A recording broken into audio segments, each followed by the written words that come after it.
টানা 3-4টা tech news gap দিয়ে finally স্যামজনে হাজির হলাম। নিশ্চয়ই খুব ভালো রয়েছেন। হ্যালো এভরিওয়ান, আজকের ভিডিওর শুরুতেই আমি ক্ষমা প্রার্থী, কারণ আজকের ভিডিওতে আপনারা বেশ কিছুটা নয়েজ পেতে পারেন। এই যে পাশের একটা বিল্ডিংয়ের কাজ চলছে, ইট ভাঙতেছে আর কি। তো এইগুলোর যে কি বিদঘুরের সাউন্ড, আমার ভিডিও রেকর্ড করতেই সমস্যা হচ্ছে। সো ক্ষমা প্রার্থী। আর আগামীকাল কিন্তু আপনাদের জন্য আস্ক স্যাম আসছে। ওয়েল, টেক নিউজের শুরুতেই রিয়েলমির তরফ থেকে একটা ইন্টারেস্টিং নিউজ রয়েছে। Realme GT Neo 2T Realme ZT Neo 2T। উইভোর লিক্স অনুযায়ী আমরা জানতে পেরেছি স্মার্টফোন কি কিনে আসছে। অ্যামোলেড প্যানেল থাকবে 120Hz হাই রিফ্রেশ রেটের, রেয়ারে 64 মেগাপিক্সেলের মেইন শুটার, 8 মেগাপিক্সেল আরেকটি সেন্সর, এর পাশাপাশি 2 মেগাপিক্সেলের একটি সেন্সর রয়েছে, আর এর ফ্রন্টে 16 মেগাপিক্সেলের ক্যামেরা। মিডিয়াটেক ডাইমেনসিটি 1200 দিয়ে আসছে এই স্মার্টফোন। 4500 mAh ব্যাটারি এবং 65 ওয়াটের চার্জার থাকবে এর বক্সেই, এবং এই স্মার্টফোনে 3.5mm হেডফোন জ্যাকটিও থাকছে। এ মাসের 13 তারিখ চায়নার মার্কেটে স্যামসাং গ্যালাক্সি W22 লঞ্চ হতে যাচ্ছে। এটি একটি ফোল্ডেবল স্মার্টফোন, মূলত স্যামসাং গ্যালাক্সি Z Fold 3। এই স্মার্টফোনটা রিব্র্যান্ডেড ভার্সন আর কি বলা যায়, বা ওইটাই রিব্র্যান্ডিং হয়ে এই নামে আসছে চায়নার মার্কেটে। আগেও আমরা যেমনটা দেখেছিলাম 120Hz রিফ্রেশ রেটের অ্যামোলেড প্যানেল রয়েছে ওই ফোনটাতে, এবং সেটা অবশ্যই ফ্লেক্সিবল ডিসপ্লে। আর মোবাইল ফোনে থাকছে 888 প্রসেসর, কোয়ালকম স্ন্যাপড্রাগন 888 প্রসেসর, এবং এর ক্যামেরা সেকশনে আমরা দেখতে পাই 12 প্লাস এর ফ্রন্ট ফেসিং ক্যামেরায় রয়েছে 10 মেগাপিক্সেলের ক্যামেরা। লঞ্চ হতে যাচ্ছে এ মাসেরই 13 তারিখ। Oneplus 9RT এই স্মার্টফোনের বিভিন্ন লিক্স আমরা এর আগেও পেয়েছি, তবে ফাইনালি অফিসিয়াল স্পেসিফিকেশনও আমাদের হাতে চলে এসেছে। এই স্মার্টফোন কেমন কি নিয়ে আসছে Oneplus 9RT, তাতে একটি অ্যামোলেড ডিসপ্লে থাকবে যা 120Hz হাই রিফ্রেশ রেটের। ইহা Samsung E4 AMOLED display, Qualcomm Snapdragon 888 processor, LPDDR5 এর র্যাম থাকছে এখানে, এবং এর স্টোরেজ সলিউশন হলো UFS 3.1। মেইন ক্যামেরা সনির, যা 50 মেগাপিক্সেলের IMX766, আর ব্যাটারি সেকশনে রয়েছে 4500 mAh ব্যাটারি, 65 ওয়াটের fast charging system. OnePlus 9RT খুব শীঘ্রই লঞ্চ হতে যাচ্ছে। স্যামসাং গ্যালাক্সি A13 5G এর রেন্ডার বেরিয়েছে। এটি একটি 5G smartphone.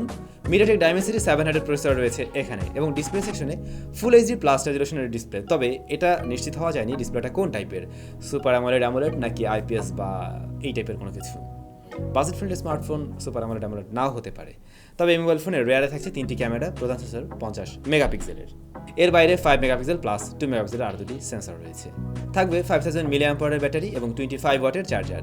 Samsung Galaxy A13 5G এই স্মার্টফোন আমাদের দেশের বাজারে লঞ্চ হবে কিনা সেটাও কিন্তু নিশ্চিত নয়। আগামীকাল 10 তারিখ সন্ধ্যা 6:30 বাংলাদেশ মার্কেটে Vivo X70 Pro 5G এই স্মার্টফোন লঞ্চ হতে যাচ্ছে। Vivo X70 সিরিজের কোনো একটি স্মার্টফোন লঞ্চ হবে, এটা আমরা দীর্ঘদিন থেকে বলে আসছিলাম, এবং ফাইনালি আগামীকাল এটা লঞ্চ হতে যাচ্ছে। Vivo X70 Pro এই যে স্মার্টফোনটা, এটার কিন্তু বিশেষ আকর্ষণ আমরা জানি ক্যামেরার সেকশন, এবং ভিভোর ফেসবুক অফিসিয়াল পেজটা যদি ফলো করেন তাহলে বুঝতে পারবেন তারা ক্যামেরার দিকে গুরুত্ব যে দিয়েছে সেটাই তারা হয়তো বোঝাতে চেয়েছে। তো এই মোবাইল ফোনে আরও রয়েছে মিডিয়াটেক ডাইমেনসিটি 1200 SoC, এবং ক্যামেরা সেকশনে আমরা দেখতে পাই 50-8-12 রেয়ারে, আর ফ্রন্টে রয়েছে 32 মেগাপিক্সেলের ক্যামেরা। ডিসপ্লে সেকশনে অ্যামোলেড প্যানেল যা 120Hz হাই রিফ্রেশ রেটের, 4450 mAh ব্যাটারি থাকবে এতে, এবং 44 ওয়াটের ফাস্ট চার্জিং সিস্টেম দিয়ে আসছে এই স্মার্টফোন। বাকিটা আগামীকালই জানতে পারবেন কেমন দামে দেশের বাজারে ইহা লঞ্চ হয়। বাংলাদেশ মার্কেটে, মোবাইল মার্কেটে আর কি, Xiaomiর কিন্তু একটা বড় রকমের প্রভাব রয়েছে। আপনারা জানেন, অফিসিয়াল হোক আনঅফিসিয়াল হোক, আমরা অনেকেই Xiaomiর ফোন হয়তো ব্যবহার করে থাকি, বেশিরভাগ মানুষই হয়তো ব্যবহার করে থাকি। দামে কম মানে ভালো, এরকম একটা বিষয় রয়েছে। তবে অফিসিয়াল ডিভাইসগুলো কিন্তু বাংলাদেশ মার্কেটে Xiaomiর খুব যে কম দামে এমনটাও না, বাট হয়তো খুব শীঘ্রই আপনারা একটু দারুণ প্রাইসিং এই ফোন পেতে পারেন। বাংলাদেশে Xiaomiর ফ্যাক্টরি হতে যাচ্ছে এমন নিউজ আমরা দীর্ঘদিন ধরেই জেনে আসছিলাম যে হ্যাঁ, এরকম কিছু হবে। তবে লাস্ট কয়েকদিন আগেই সোশ্যাল মিডিয়াতে আমরা দেখেছি একটি ছবি ভাইরাল হয়েছে, এবং সেখানে Xiaomiর ফ্যাক্টরি বলে ওটাকে দাবি করা হচ্ছে, যেটা গাজীপুরে রয়েছে। গাজীপুর যে চৌরাস্তা, চেয়ারম্যান বাড়ি, ওই এলাকাতে আর কি। গাজীপুর ভোগাড়া বাইপাস মেবি এরকম নাম। সো ওই এলাকাতেই হয়তো Xiaomiর ফ্যাক্টরি হতে যাচ্ছে। এই যে ছবিটা আপনারা দেখতে পাচ্ছেন, এবং এই ছবির সামনে আমরা Xiaomiর দুইটা ব্যানারের মতো কিছু দেখছি, হতে পারে এখানে তাদের ফ্যাক্টরি হবে। তো খুব শীঘ্রই যদি Xiaomi তাদের প্রোডাকশন বলতে আসলে এখানে যেটা হবে জাস্ট ফোনগুলো অ্যাসেম্বল হতে পারে, যেটা আমরা অন্য ব্র্যান্ডের ক্ষেত্রেও লক্ষ্য করেছি। যেটাই হোক না কেন, যদি অ্যাসেম্বলও হয় সেই ক্ষেত্রে আমরা কিছুটা কম দামে অবশ্যই Xiaomiর ফোনগুলো অফিসিয়ালি পেতে পারি। আর ফাইনালি দিন শেষে এখন অফিসিয়াল ফোনে হয়তো আমাদেরকে কিনতে হবে। সো সেই জায়গায় Xiaomiর এই যাত্রাটা সত্যিই দরকার ছিল। Xiaomi Redmiর আরও ইন্টারেস্টিং নিউজ রয়েছে। Redmi Note 10 সিরিজ বেশ জনপ্রিয়তা পেয়েছে, অলরেডি অনেকেই হয়তো ব্যবহার করছেন। তো Redmi Note 11 সিরিজ যেটা, ওখানে কি থাকবে তার ব্যাপারেও ডিজিটাল চ্যাট স্টেশন একটা লিক্স দিয়েছে। 120 ওয়াটের চার্জার নিয়ে নাকি আসবে Redmi Note 11 সিরিজ।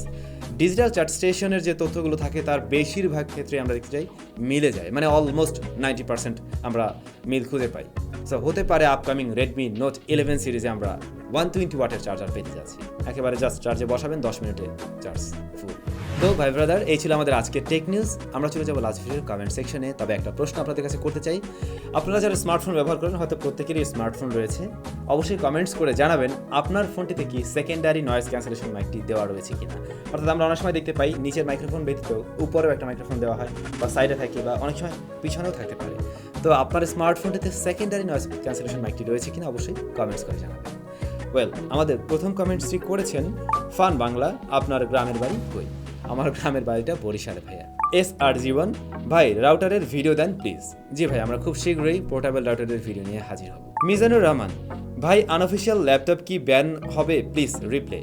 ভাই, এই ব্যাপারটা সম্বন্ধে কোনো ধরনের কোনো তথ্য জানা নেই আমার। আনঅফিসিয়াল ফোনের ক্ষেত্রে আমরা দেখেছি হ্যাঁ সেটা ব্যান করা হয়েছে, বাট ল্যাপটপের ক্ষেত্রে এই ধরনের কোনো কিছু হবে কিনা সেটা আমরা এখনো জানি না।